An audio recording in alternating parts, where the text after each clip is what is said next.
Hello నమస్తే, నేను మీ Madhu. Welcome to KK news. And ఈ రోజైతే ఒక స్పెషల్ ప్లేస్లో ఉన్నాను. ఈ మధ్యకాలంలో చాలామంది చేస్తున్నారు కదా హోమ్ టూర్, అలాంటిదే. కాకపోతే నా హోమ్ కాదు, ఇది కందుకూరు వీరేశలింగం గారి హోమ్. చూడండి ఎంత అద్భుతంగా ఉందో. ఇల్లు అయితే నిజంగా ది బెస్ట్ అని చెప్పుకోవచ్చు. ప్రెజెంట్ ఇళ్ళతో పోల్చుకుంటే చాలా బెస్ట్. ఎందుకు అంటున్నానంటే దగ్గర దగ్గర 200 years దాటినా కూడా చాలా బలంగా ఉంది, అంత బాగుంది. అండ్ కందుకూరు వీరేశలింగం గురించి ప్రత్యేకంగా పరిచయం అవసరం లేదు, చాలామందికి తెలుసు. ఆయన ఒకటా రెండా చాలా విషయాల్లో ది బెస్ట్ అని చెప్పొచ్చు. ఆల్రౌండర్. ఎందుకు అంటున్నాను అంటే ఎవరైనా ఒక విషయంలో మాత్రమే ది బెస్ట్ ఉంటారు, అంటే టాలెంటెడ్గా ఉంటారు. బట్ ఈయనైతే ఆల్రౌండర్. ఈయన్ని ఎలా పరిచయం చేయమంటారు? ఒక సోషల్ రిఫార్మర్గా పరిచయం చేయమంటారా? ఒక టీచర్గా పరిచయం చేయమంటారా? లేదంటే ఒక రైటర్గా పరిచయం చేయమంటారా? అండ్ ఇంకొక విషయం చెప్పినా, ఈయన ఒక పేపర్ కూడా నడిపేవారు, అంటే ఒక జర్నలిస్ట్ కూడా.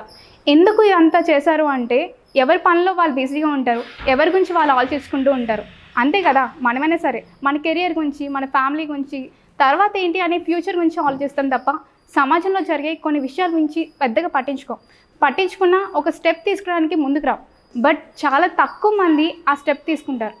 అప్పట్లో సమాజంలో ఎలా ఉండేదో, ఎలా ట్రీట్ చేసేవారో, అంటే ఆడవాళ్ళని ఎలా ట్రీట్ చేసేవారో చాలామంది తెలుసు. దానికి ఒక స్టెప్ తీసుకోవడానికి అంత ధైర్యం ఉండేది కాదు. ఎందుకంటే అప్పుడు సమాజం ఆ నమ్మకాలని బలంగా నమ్మేది. అప్పట్లో బాల వివాహాలు జరిగేవి, అలాగే వితంతులు ఉండేవారు. అండ్ చాలా వరకు ఒక ఆడవాళ్ళని బయటికి రాకూడదనే నిబంధనలు ఉండేది. కానీ అవన్నీ దాటుకొని ఒక ఉద్యమం స్టార్ట్ చేయాలని ఒక స్టార్ట్ తీసుకున్నారు, అంటే ఒక స్టాండ్ తీసుకున్నారు. అప్పట్లో ఈయన మీద వ్యతిరేకత చాలా ఉండేది. అంటే సంఘం ఒకనొక టైంలో ఈయనపై కక్ష కూడా కట్టేసింది, అంత దారుణంగా ఉండదు. అవన్నీ దాటుకొని చిన్నపిల్లలు చదువుకోవాలని, ఆడవాళ్ళు బడికి వెళ్ళాలని, అలాగే వితంతులు ఎవరైతే ఉన్నారో పునర్వివాహాలు చేయాలని అప్పట్లో 40 దాకా పునర్వివాహాలు చేశారంట. వాళ్ళందరినీ తట్టుకొని పోరాడి గెలిచారు. నాకైతే ఈ విషయాలు చాలా తక్కువ తెలుసు, అంటే ఆయన గురించి తెలిసిన విషయాలు అయితే చాలా తక్కువ. ఇంకా ఎన్నో విషయాలు తెలుసుకుందాం. అండ్ ఈ హోమ్ టూర్ అయితే ది బెస్ట్ అని నేను చెప్తున్నాను. రండి వెళ్ళి చూద్దాం.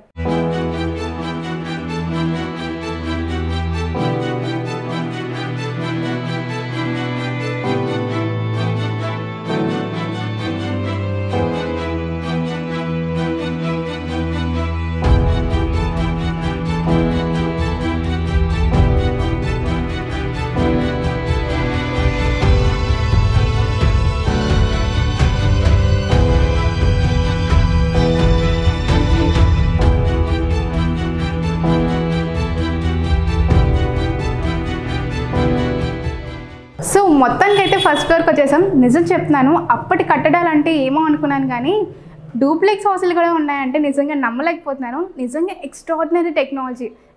ఎందుకు ఇలా చెప్తున్నా అంటే నిజంగా ఎన్ని గదులు ఉన్నాయో అసలు మనం ఊహించలేం, అంత బాగుంది తెలుసా. అండ్ ఈ ఫస్ట్ ఫ్లోర్లో అయితే ఇది కాన్ఫరెన్స్ హాల్ అంట. అంటే ఆఫీస్లో గట్టా చూస్తూ ఉంటాం కదా, లైక్ మీటింగ్స్ జరిగేటప్పుడు ఒక హాల్ ఉంటుంటుంది కదా. సో ఈ గదిని, అంటే ఈ ఫస్ట్ ఫ్లోర్ని ఇక్కడ సమావేశాలు పెట్టుకునేవారంట. అంటే అప్పట్లో పోరాటాలు చేసేవారు కదా, ఎన్నో సమావేశాలు ఇక్కడ జరిగేవంట. చూసారు కదా ఎంత బాగుందో. నిజంగా ఫస్ట్ ఫ్లోర్కి వచ్చినప్పుడు నాకు గూస్ బంప్స్ వచ్చేసాయి, అంత బాగుంది. అండ్ కొంచెం భయంగా అనిపించింది కొంచెం పైకి రావడానికి. అంటే అవి వుడెన్ స్టెప్స్ కదా, జారిపోతానేమో అని భయపడ్డాను, కానీ చాలా స్ట్రాంగ్గా ఉన్నాయి. ఇంకా చాలా చూద్దాం రండి. సో ఫస్ట్ ఫ్లోర్లో అయితే 2 bedrooms అండ్ హాల్ ఉన్నాయి. అండ్ ఇది వచ్చి ఫస్ట్ బెడ్రూమ్. మీకు తెలుసు కదా, కందుకూరు వీరేశలింగం గారు కేవలం సోషలిస్ట్ మాత్రమే కాదు, ఒక జర్నలిస్ట్ కూడా. గొప్పగా అప్పట్లో న్యూస్ పేపర్ చదివేవారు లేదో నాకు తెలియదు, బట్ చదివేవారిని నేను విన్నాను. ఎందుకంటే అప్పట్లో టీవీస్ గట్టా లేవు కదా. సో పేపర్ వల్లే అందరికీ అన్ని సమాచారాలు వెళ్ళేవి. ఆయన అప్పట్లో ఒక న్యూస్ పేపర్ కూడా నడిపేవారు. సో ఇక్కడ ఇది రీడింగ్ రూమ్గా యూజ్ చేసుకునేవారంట. అండ్ నిజంగా లోపల చాలా బాగుంది. అండ్ ఆయన కిందికి పైకి వెళ్ళలేక ఒక టెక్నాలజీ ఉండేది. ఏంటంటే ఇక్కడ ఒక చిన్న కన్నం ఉందంట ఈ రూమ్కి. దాని ద్వారా ఆయన రాసిన లేఖలు గట్టా అన్నీ కూడా కిందకి పంపించేవారంట. దాన్ని ప్రింట్ చేసేవారంట. నిజంగా గొప్ప విషయం కదా. ఎంతో శ్రద్ధగా ఇక్కడ ఎన్నో రచనలు చేశారు. చూడండి ఎంత బాగుందో. గది నిజంగా ఎక్స్ట్రాడినరీగా ఉంది. అండ్ చాలా చల్లగా ఉంది. నేను చూసాను నిజంగా ఇక్కడంతా చాలా చల్లగా ఉంది. ఏసీ లేకపోయినా కూడా చాలా చల్లగా ఉంది. బయట ఎంత ఎండగా ఉన్నా ఇక్కడ చాలా చల్లగా ఉంది. మేబీ అది కూడా సైంటిఫిక్ రీజన్ అయి ఉంటుంది. ఇంకా చాలా ఉన్నాయి, చూద్దాం రండి. మనందరికీ తెలుసు కదా, కందుకూరు వీరేశలింగం గారు జననం అయితే 1848లో జన్మించారు. కానీ అప్పట్లో ఏవైతే దుస్తులు ధరించారో ఇప్పుడు 2025లో కూడా ఇక్కడ ప్రదర్శనకు పెట్టారంటే నిజంగా గొప్ప విషయం. చూసారు కదా ఇదంతా. ఆయన నల్లకోట్ అప్పట్లో ధరించిన నల్లకోట్ కూడా ఇక్కడ డిస్ప్లే కింద పెట్టారు. నిజంగా ఆర్కాలజీ డిపార్ట్మెంట్ అయితే చాలా జాగ్రత్తగా చూసుకున్నట్టుంది. అండ్ అప్పట్లో ఆ కోట్ ధరించేవారు అంటే ఆయన ఎంత హైట్ ఉంటారో మనం ఎక్స్పెక్ట్ చేయవచ్చు. చూడండి.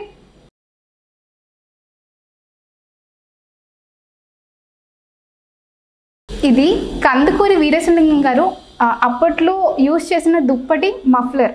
మీకు గుర్తుంది కదా, అప్పట్లో కూడా మఫ్లర్ యూజ్ చేసేవారంట. సో చూడండి ఎలా ఉన్నాయో. బట్ చాలా జాగ్రత్తగా ఇప్పటి వరకు వచ్చాయంటే, అవి డిస్ప్లేలో ఉన్నాయంటే నిజంగా గ్రేట్.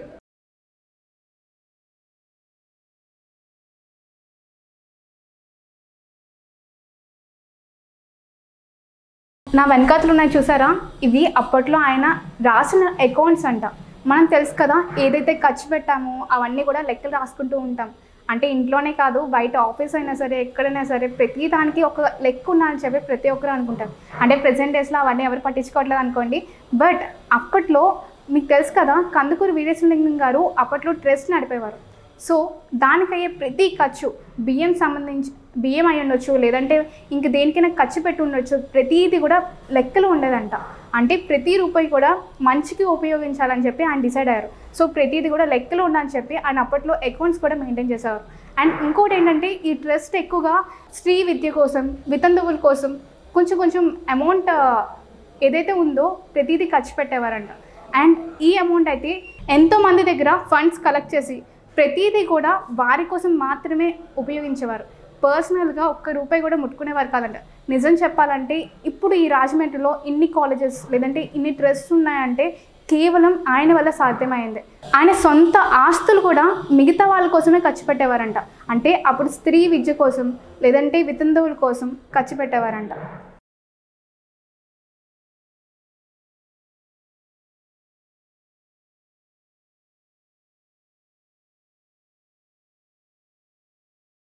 సో ఫస్ట్ ఫ్లోర్లో ఉన్న ఇది సెకండ్ గది. అండ్ ఇదైతే ఒకప్పుడు కందుకూరి వీరేశలింగం గారు రెస్ట్ తీసుకోవడానికి ఫస్ట్లో ఉపయోగించుకునేవారంట. కాకపోతే తర్వాత ఎప్పుడైతే ఆయన సంఘ సంస్కృతిగా మారారో, సో చాలామంది వితంతువులు ఉండేవారు కదా, వాళ్ళకి ఉండడానికి ఇల్లు కూడా ఉండేది కాదంట. సో అప్పుడు ఏం చేశారంటే, ఈ గదిని కాస్త వాళ్ళకి కేటాయించారంట, వితంతువులకి గదిగా కేటాయించారు. ఇక్కడ అయితే చాలా వరకు ఆయన రాసిన లేఖలు ఉన్నాయి చూసారు కదా, నా వెనకాతలు ఉన్నాయి. ఇప్పుడు ఆయన స్వయంగా రాసిన లేఖలు ఇవన్నీ నిజంగా చాలా బాగున్నాయి. రైటింగ్ అయితే ఎక్స్ట్రాడనరీగా ఉంది, నిజంగా చెప్తున్నాను. అదేదో హ్యాండ్ రైటింగ్ నిజంగా సూపర్గా ఉంది. అండ్ తెలుగు అక్షరాలు అయితే ముత్యంలో ఉన్నాయి, అంత బాగుంది. అప్పట్లో బ్రిటిష్ వాళ్ళకి రాసిన కొన్ని లేఖలు, అంటే కొన్ని పర్మిషన్స్ కోసం లేదంటే కొన్ని ఎవరికో రాసిన లేఖలు ఇక్కడ డిస్ప్లే చేశారు. నిజంగా 80sలో రాసిన లేఖలు కూడా ఇక్కడ ఉన్నాయి చూడండి.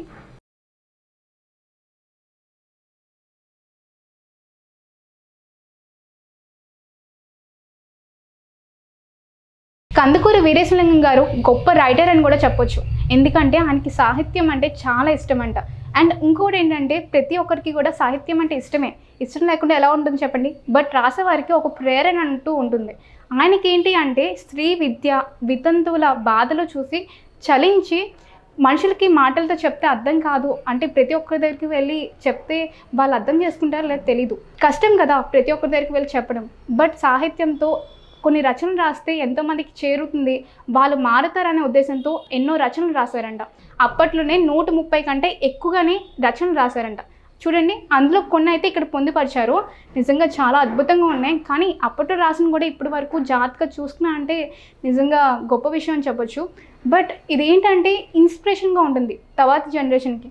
మంచి ఏది, చెడు ఏది, దేనికోసం పోరాడాలి, ఎవరు బాధపడుతున్నారు అనేది ప్రతిదీ కూడా ఆలోచించేలా ప్రతి ఒక్కరిని చేస్తూ ఉంటుంది. చూడండి, అందులో కొన్ని రచనలు ఇక్కడ ఉన్నాయి, చూద్దామా?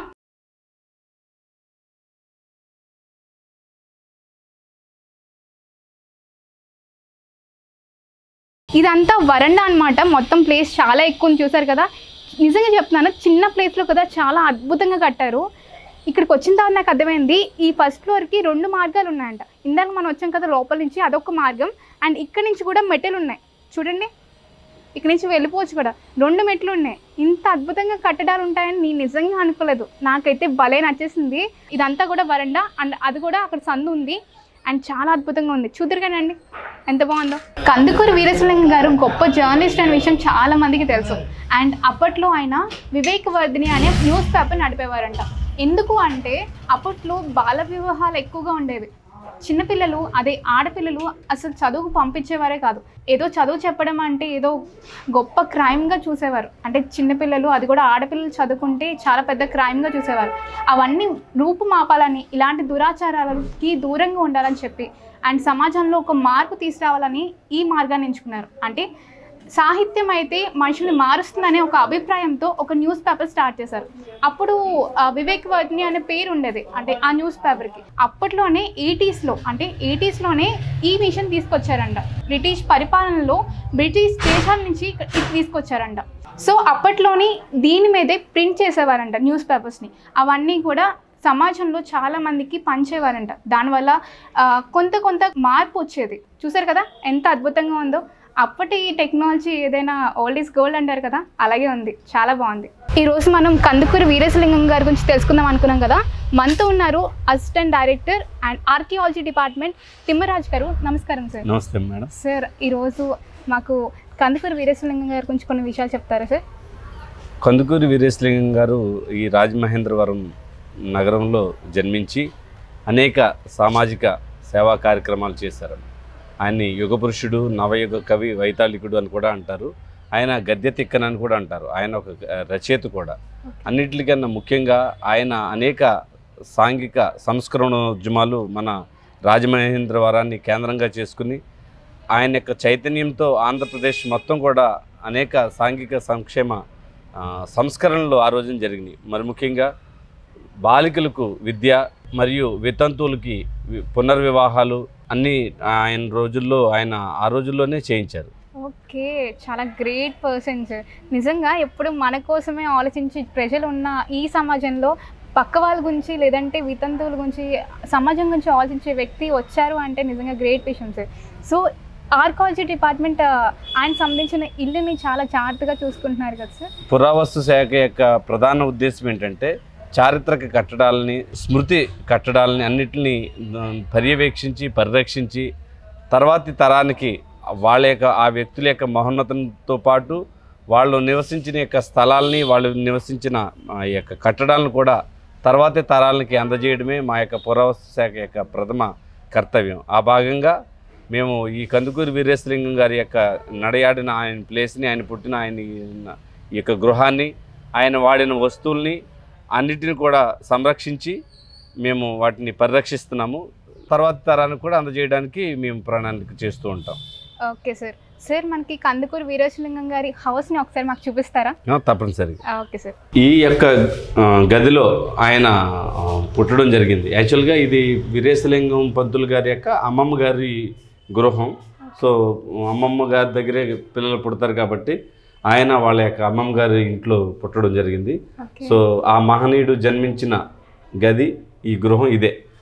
ఇకపోతే ఈ ప్లేస్లోనే ఆయన యొక్క కార్యక్రమాలన్నింటినీ చేయడం జరిగింది.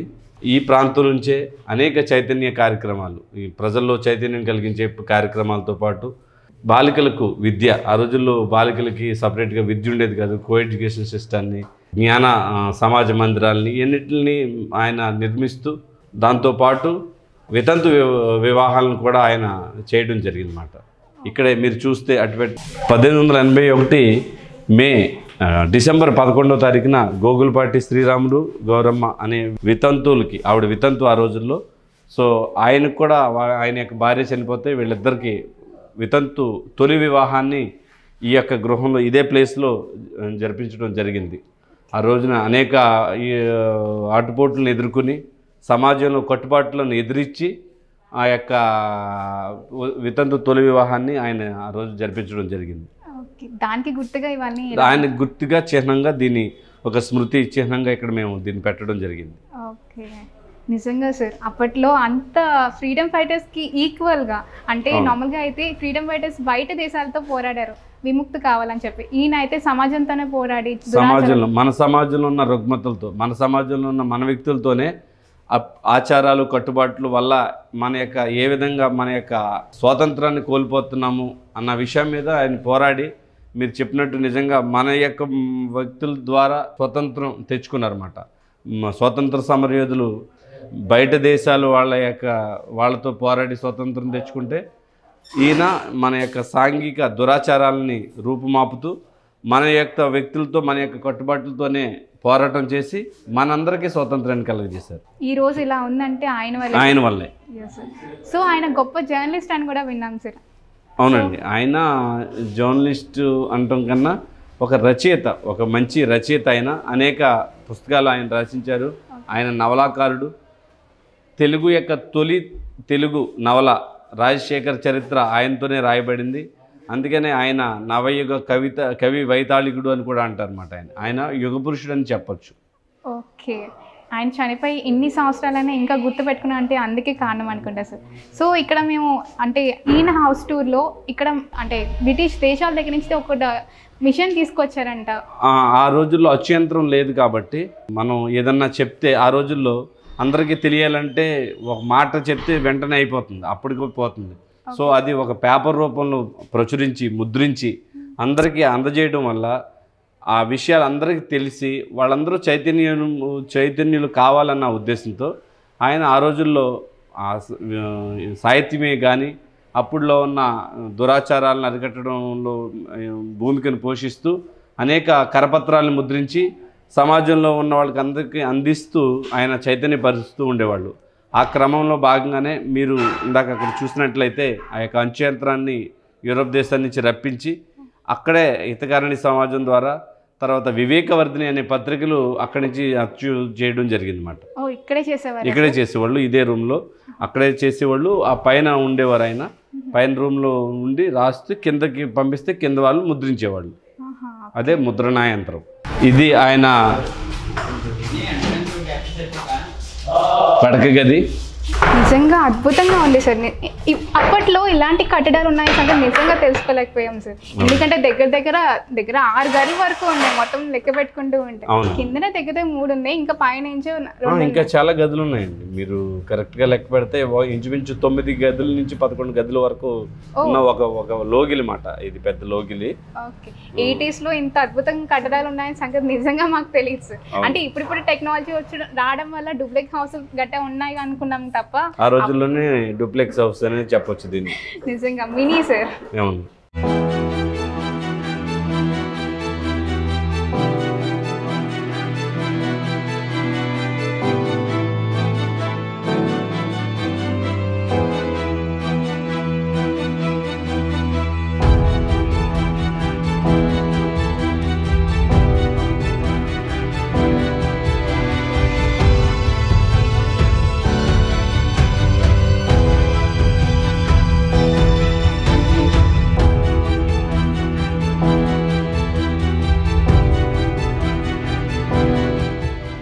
ఈరోజు చాలా విషయాలు తెలుసుకున్నాం కదా కందుకూరి వీరేశలింగం గారి గురించి.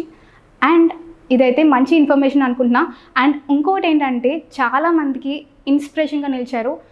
మంచి పుస్తకాలు రాసి భావితరాలకి ఎంతో సంపదని సమకూర్చారని చెప్పొచ్చు. ఎందుకంటే ఆస్తులు ఎవరైనా ఇస్తారండి, కానీ విలువలు నేర్పే వాళ్ళు చాలా తక్కువ మంది ఉంటారు. అని స్ఫూర్తిగా తీసుకోవాల్సిందే మనం. నెక్స్ట్ వీడియోతో మీ ముందుకు మళ్ళీ వచ్చేస్తాను. Until then signing off. నేను మీ మధు.